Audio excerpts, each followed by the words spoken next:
사랑과 은혜가 풍성하신 하나님 아버지, 오늘도 우리를 깨워주셔서 이 새벽 주님 앞에 서게 하시니 감사합니다. 아직 하루의 분주함이 시작되기 전 우리가 말씀과 기도로 먼저 주님을 찾게 하신 은혜를 감사와 찬양으로 올려드립니다. 주님, 우리는 연약하고 쉽게 흔들리지만 이 시간만큼은 우리의 생각과 마음을 내려놓고 하나님의 말씀 앞에 정직하게 서기를 원합니다. 우리 말씀을 들을 귀와 순종할 마음을 허락하여 주시옵소서. 예수님의 이름으로 기도드립니다. 아멘. 오늘 하나님 말씀은 요한일서 5장입니다. 요한일서 5장 1절부터 12절 말씀 우리 교독해서 읽도록 하겠습니다. 예수께서 그리스도이심을 믿는 자마다 하나님께로부터 난 자니 또한 낳으신 이를 사랑하는 자마다 그에게서 난 자를 사랑하느니라.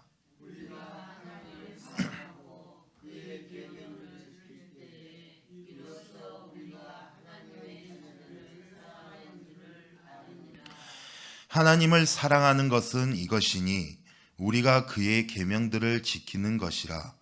그의 계명들은 무거운 것이 아니로다.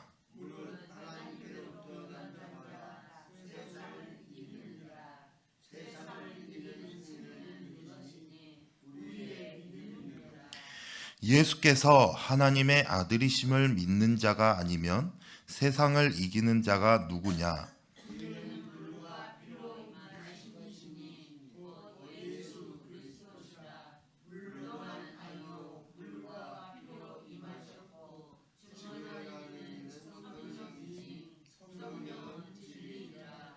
증언하는 이가 셋이니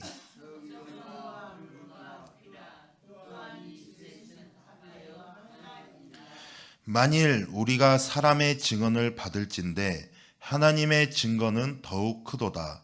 하나님의 증거는 이것이니 그의 아들에 대하여 증언하신 것이니라.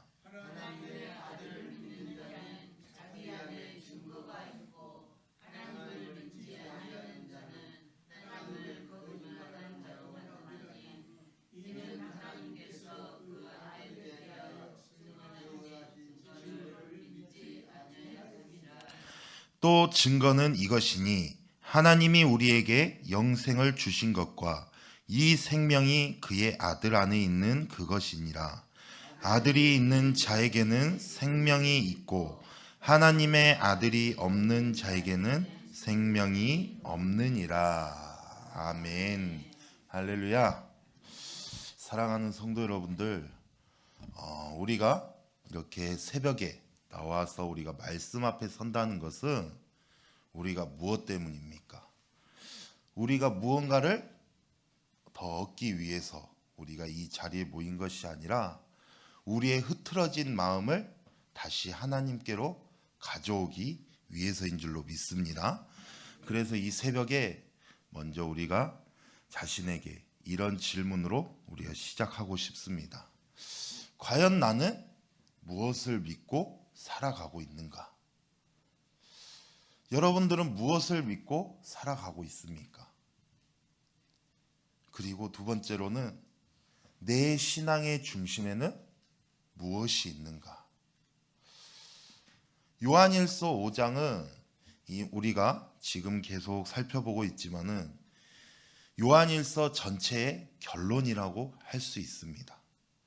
그리고 기독교 신앙의 핵심을 가장 분명하게 말해주는 말씀이라고 할 수 있는 것이죠. 이 말씀은 우리의 열심을 묻지 않고 그리고 우리의 업적을 묻는 것이 아니고 우리가 붙들고 있는 믿음의 대상이 누구인가 그것을 묻고 있는 것입니다. 그래서 요한은 가장 먼저 믿음의 출발점을 말하고 있습니다.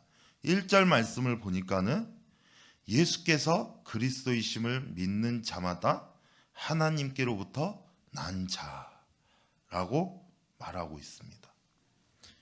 여러분, 믿음은 어렵지 않아요.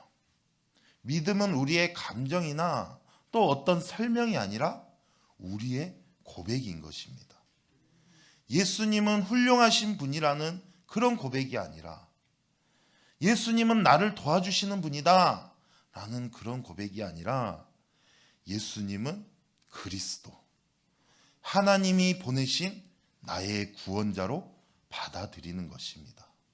그래서 베드로가 뭐라고 고백합니까? 주는 그리스도시요 살아계신 하나님의 아들이. 요한은 이 고백 하나로 우리를 이미 하나님께로부터 난 자, 다시 말해서 하나님의 자녀라고 부르고 있는 것입니다. 이 사실 앞에서 우리는 잘 살아서 하나님의 자녀가 된 것이 아니라 믿음으로 이미 하나님의 자녀가 되었다는 말씀 앞에 우리가 서게 되는 것입니다. 그러면서 요한은 이 믿음이 어떻게 드러나는지를 말해주고 있는데 2절 말씀을 보니까는 우리가 하나님을 사랑하고 그의 계명들을 지킬 때에 이로써 우리가 하나님의 자녀를 사랑하는 줄을 아느니라. 그 계명이 어떤 계명입니까? 우리가 어제 살펴보았던 말씀 4장 20절 21절 말씀을 봐도 20절 누구든지 하나님을 사랑하노라 하고 그 형제를 미워하면 이는 거짓말하는 자니 보는 바 그 형제를 사랑하지 아니하는 자는 보지 못하는 바 하나님을 사랑할 수 없느니라. 우리가 이 계명을 주께 받았나니 하나님을 사랑하는 자는 또한 그 형제를 사랑할지니라.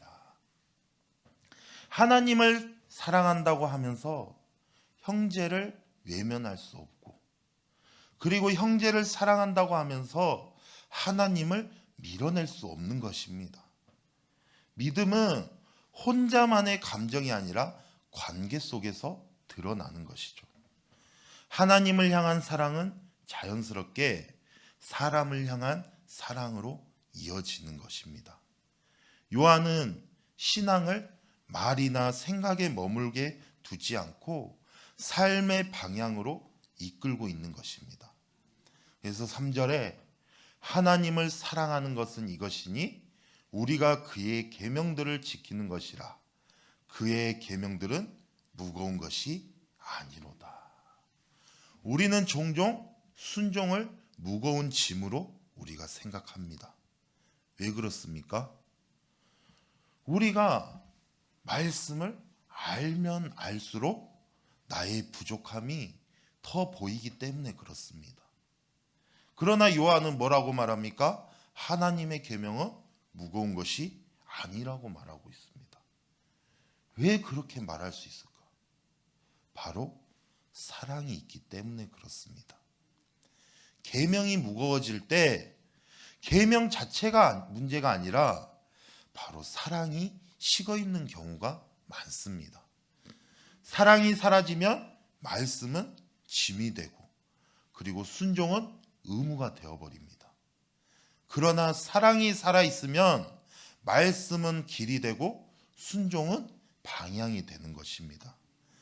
넘어지지 않는 것이 아니라 넘어져도 다시 돌아오는 것. 완벽하지 않아도 말씀을 향해 걸어가는 것.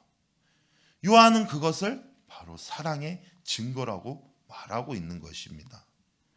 그러면서 요한은 시선을 조금 더 넓혀서 세상을 이기는 믿음을 말하고 있는데 4절 말씀을 보니까 무릇 하나님께로부터 난 자마다 세상을 이기느니라. 세상을 이기는 승리는 이것이니 우리의 믿음이다. 세상을 이긴다는 말은 우리가 강해진다는 뜻이 아닙니다. 우리가 항상 성공한다는 그런 말도 아닙니다.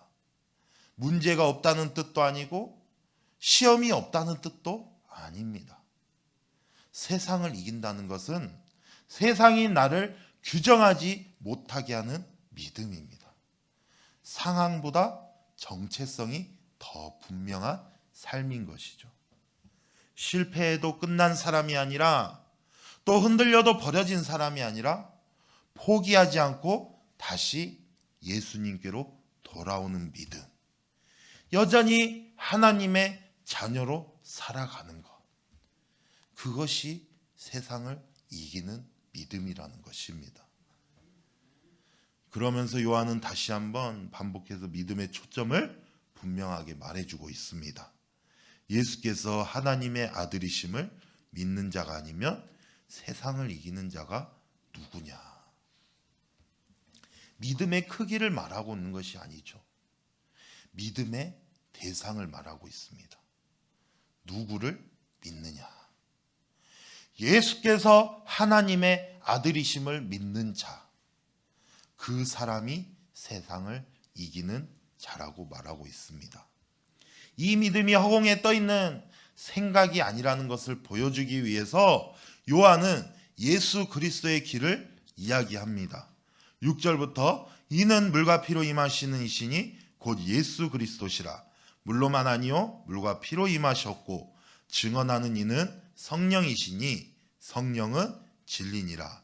증언하는 이가 셋이니 성령과 물과 피라. 또한 이 셋은 합하여 하나이니라. 예수님은 말로만 오신 분이 아닙니다. 물과 피로 오셨고 또 세례와 십자가 그리고 순종과 희생의 길로 오셨습니다.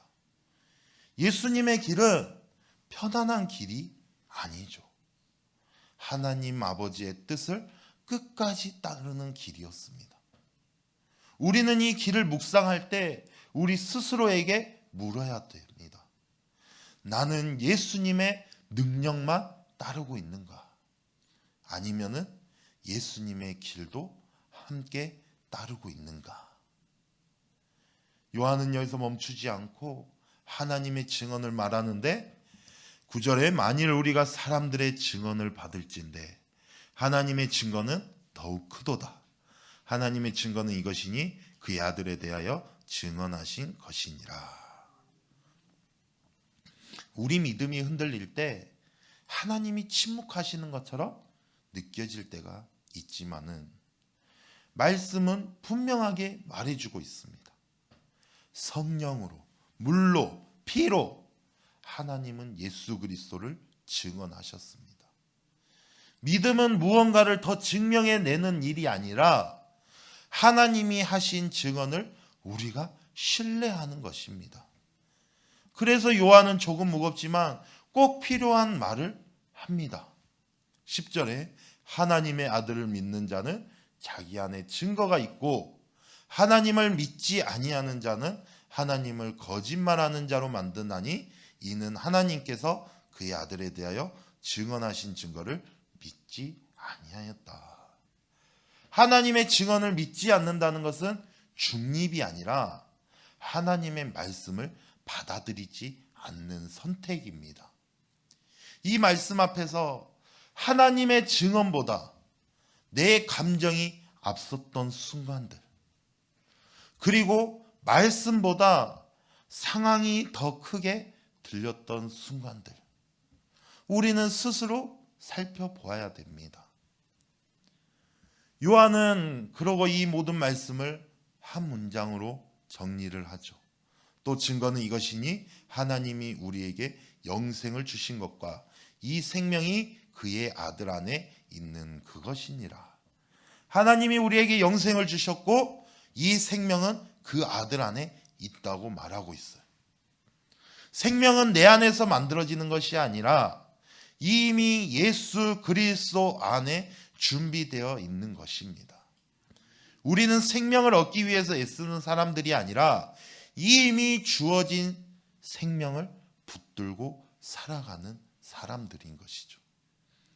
그러면서 마지막 오늘 12절 말씀에 요한은 가장 단순하고도 분명한 말씀으로 우리 신앙의 모든 복잡함을 정리해 주고 있어요. 12절 우리 같이 읽겠습니다. 시작. 아들이 있는 자에게는 생명이 있고 하나님의 아들이 없는 자에게는 생명이 없느니라. 아멘. 우리가 믿음 생활을 얼마나 있냐, 그런 믿음의 연수를 따지는 것이 아니고 내가 장로고 권사고 집사고 그런 직분을 따지는 것이 아니고 또 사역에 많고 적음이 아니라 내가 예수 그리스도를 붙들고 있는가? 그것이 바로 생명과 무생명을 가르는 기준이 되는 것이죠. 조건도 없고 예외도 없습니다. 오늘의 상태가 어떠하든 아들을 붙들고 있다면, 예수 그리스도를 우리가 붙들고 있다면 그 안에 이미 생명이 있는 것입니다. 사랑하는 성도 여러분들, 이 새벽에 우리는 많은 것을 결단하지 않아도 됩니다. 다만 이 한 가지만 우리가 마음에 붙들면 충분합니다. 아들이 있는 자에게는 생명이 있다. 이 생명으로 오늘 하루를 시작하시기 바랍니다. 이 생명으로 흔들리는 순간을 버티시기를 바랍니다. 이 생명으로 다시 주님께로 돌아오기를 소망합니다. 오늘 하루도 우리의 열심이 아니라 하나님의 아들 예수 그리스도의 안에 있는 생명으로 살아가시기를 주님의 이름으로 축복합니다. 기도하겠습니다. 사랑과 은혜가 풍성하신 하나님 아버지, 우리가 무엇을 믿는지 다시 분명하게 하시니 감사합니다. 예수 그리스도를 오늘도 생명으로 붙들게 하시고 사랑으로 순종하게 하시며 흔들려도 다시 돌아오게 하여 주시옵소서. 아들이 있는 자에게 주신 이 생명으로 오늘 하루를 살아가게 하여 주시옵소서. 이 모든 말씀 거룩하신 예수 그리스도의 이름으로 기도드립니다. 아멘.